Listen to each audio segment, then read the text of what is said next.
እንኳን ለቤትህ አበቃህ እትዬ፣ እንኳን ለቤትህ አበቃህ። እች ሰይጣን እዚህ ምን ትሰራለች? እች ሰይጣን እዚህ ቤት ምን ትሰራለች? ንገሪ ልጄ፣ ለምንድን ነው እዚህ ቤት የተውሻት? እኔ በህመም ላይ ባለሁበት ሰዓት ልትገለኝ ስታሴርብኝ የነበረች ሴት እኮ ናት። እችን ሴት ከዚህ ቤት ማየት አልፈልግም። እባክሽ ልጅ አስወጭልኝ። እባክዎትዬ እንደዚህ አይበሉ።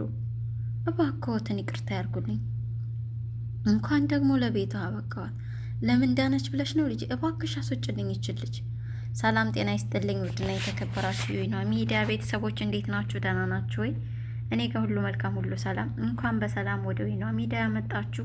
እዚህ ከመጣችሁ አይቀር ቤቱን ሰብስክራይብ በማድረግ ቤተሰብ እንድትሆኑ በፍቅር ጋብዛችኋለሁ። ለዛሬ ርብቃ ድራማ ክፍል 15 ይዤ መጥቻለሁኝ። እንግዲህ የርብቃ እናት ታማ ሆስፒታል ገብታ እንደነበር ለማስታወስ ያህል ነው። ገብታ ነበር፣ ኦፕሬሽንም እየተሰራች ኦፕሬሽኑን በጥሩ ሁኔታና በተሳካ መልኩ እንደጨረሰች አሳውቂያችሁ ነበር በክፍል 14።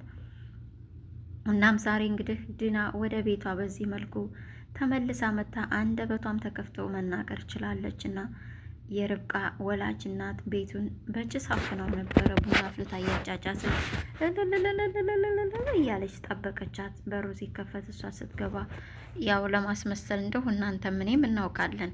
እናም እናትም እንግዲህ ወይም ደግሞ የብሌን የርብቃ አሳዳጊ ማለት ነው በጣም አዝና ነበረ። ልታያት ሁሉ አልፈለገችም። አስወጭልኝ፣ ለምን እንዳነች ብለሽ ነው ልጄ? ከዚህ ቤት አስወጭልኝ። እች ልጅ እኮ ልትገለኝ በጣም እያሴረችብኝ ነበር። ያልበደለችኝን አትጠይቂኝ፣ በቁሜ ልትቀብረኝ ነበር። እባክሽ አስወጭልኝ እያለች እንግዲህ በጣም አዝና ተናዳ ነበር። እናቴ እሷን ለእኔ ታያት። አሁን አንዴ ነይ መኝታ ክፍለሽ ላሳርፍሽ፣ እንዳያምሽ አትናደጂ። ምንም ችግር የለ፣ ድሮም አውቄው ነበር። እች ክፉ የመጨረሻ ክፉ ናት ብላ እንግዲህ ርብቃ እናቷ ወደ መኝታ ክፍሏ ወስዳ ካስተኛሽ በኋላ ተመልሳ እስከምመለስ ግን ጓዝሽን ሰብስበሽ ጠብቂኝ፣ አይ ካልሽ ደግሞ ልዘርፈኝ ነው የመጣችሁ ብዬ በፖሊስ እጅ ከፍንጃ ሲይዤ ነው ማስወጣሽ ብላት ነበረ። እናቷ ወደ መኝታ ክፍል ይዛ ሄደች። ስትመለስም እንግዲህ ተዘጋጅታ እንግዲህ ለመሄድ ልጄ አትጨክኝብኝ፣ እናትሽ እኮ ስላመማት ነው። እናቴ ቢያማትም አሁን ማስታወስ ትችላለች ሁሉንም ነገር፣ አትዋሽኝ እያለች እንግዲህ ብዙ ነገር ማለት ፈለገች። ግን ርብቃ ልትሰማት አልፈለገችም። እናቷ ያለችውን ሙሉ በሙሉ ግራ ገብቷል። እንዴት እንድታረግ ቻለ? እንዴት እናቴ ላይ ይህን ያልጨከነችባት እያለ በጣም አዝና ነበረ።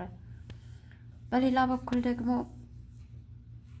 ቤቲና ኩኪ ችግር ውስጥ እንደነበሩ ነግሬያቸዋለሁ። እና ኩኪ ለዛሬ ተረኛው አንቺ ነሽ ብሎ ወስዷት ነበር አቶ ቅጣው። ነገር ግን ከሄደችበት ቤት አምልጣ ወጥታ ወደ ቤቷ ተመልሳለች። እህቷን እግር ስር ወድቃ ይቅርታ ጠይቃታለች። ነገር ግን ቤቲ እዛ ጋ እባክህን እኔን የፈለግከውን አድርግ፣ እህቴ ምንም እንዳትሆንብኝ እባክህ እያለች እየለመነችው ነበር አቶ ቅጣውን። እሱም አርፋሽ ተቀመጭ፣ ደግሞ ቆንጅዬ ነሽ፣ በደንብ አይችሽ አላውቅም፣ እንዴት ነበር ያላስተዋልኩት? ለምን አንቺን ካባ አላረግሽም? ራሄልን ከዚህ አባረሬ። ታውቂያለሽ ራሄል እኮ ይሄ እንደ ሽፋን የምንጠቀምባት ቤታችን እንጂ መኖሪያ ቤቷ ይሄ አይደለም። ትልቅ አፓርታማ እዛ ውስጥ ነው ማኖራት። ትልቅ አፓርታማ ገዝቼላታለሁ። እንደሷ መሆን አትፈልጊም ወይንስ ሲላል፣ በቃ ምን አይነት ርካሽ ሰው ነህ? እንዴት አይነት አእምሮ ነው ያለ? እንዴት ህፃን ልጅ እየሸጥን ለመኖር ታስባለህ? ግን እኮ ይቅርታ አድርጊልኝና መጀመሪያ ራስሽ ነበርሽ የተስማማሽው። አሁን ምን ተፈጠረ? ለማንኛውም መሸጥ ካልፈለግሽ እየተሸጥሽ ትኖሪያለሽ ማለት ነው አለ። በቃ እኔ ላፍነት ትክፈት እባክህ፣ እህቴ የደረሰችበትን አሳውቅኝ እያለች ስትጨቃጨቀው በድንገት ስልክ ተደወለ። ስልኩም ልጅቱ አምልጣናለች የሚል ነበር። በጣም ተናዷል።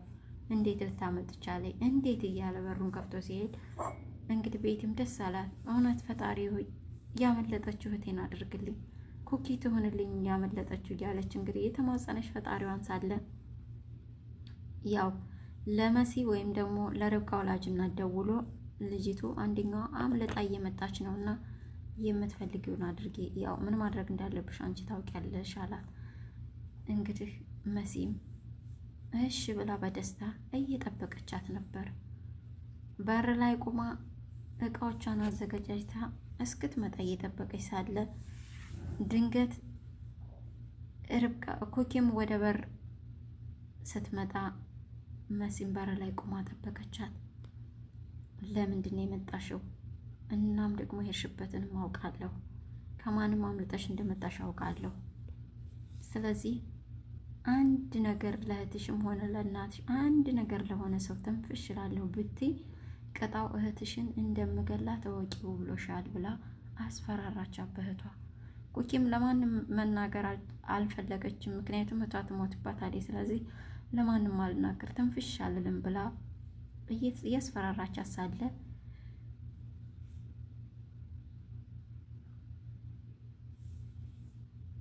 ርብቃ በድንገት ብቅ አለች። እህቴ ብላ ሩጣ ሂዳ ዘላ አቀፈቻት፣ ጥምጥም አለችባት። እሷም ቁመው ሳለ አይሽ ከእህቶችሽ በላይ እኔን ጠላሽኝ፣ ግን እንደነዚህ ክፉ የለም። እንኳን ላንቺ ለወለዳቸው አባታቸው የማይራሩ ናቸው።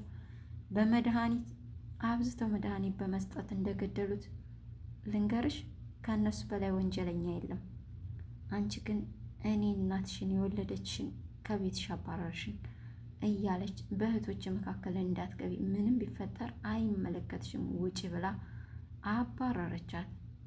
በዚህ ጋር ግን ርብቃ ትልቅ ጥያቄ ተፈጥሮባታል። ምንድን ነው የሚያደርጉት ብላ፣ ምን እየተፈጠረ ነው፣ ምን እየሆኑ ነው ብላ በጣም ተጨንቃለች። ያለችው ነገር የምር እውነት ነው እያለች እንግዲህ በጭንቀት ውስጥ ሳለች እህቷን ግን ወደ ቤት ይዛት ገባችና ምግብ ሰጠቻት። ምግብ ስበላ በጣም ነበር የምታስፈራው ስለ ራባት። ግን እህቴ ቤት የት ናት እባክሽ ንገሪ፣ ስፈልጋችሁ እኮ ነበር ፖሊስ ጣቢያ ማስፈለግ ፎቶ እየለጠፍኩ። እናም ግን ቅድም ያች ሴት ያለችው ምንድን ነው እባክሽ ንገሪኝ አለቻት። ሁሉም የሷ ጥፋት ነው የኔ አይደለም። ያም ቢሆን የእህቴ ቤቴ ፍላጎት እንጂ የኔ አይደለም። እባክሽን እህቴ ይቅርበኝ፣ እኛ ይቅርታ የሚገባን አይደለንም። በእርግጥ ግን ደግሞ እባክሽ ይቅርበኝ እያለ እህቷን ስትማጸን ነበር። እናቴ መቼም ልታየኝ አትፈልግም፣ ይህንን በደንብ አውቃለሁ አለቻት። እሷም አይ እማዬ ይቅር ትልሻለች፣ እማዬ ይቅርታ ችግር የለባትም አለችና እንግዲህ ወደ እናቷ ልታስታርቅ ወይም ይቅርታ ልታስጠይቅ ይዛ ስትገባ እናቷ ምሬ አለች። እንዴት ልጄ እንዴት አልሞትልሽ አልኩ። እኔ ልጅ የለኝም፣ እኔ ረግሜያቸዋለሁ፣ ላያቸው ሁሉ አልፈልግም።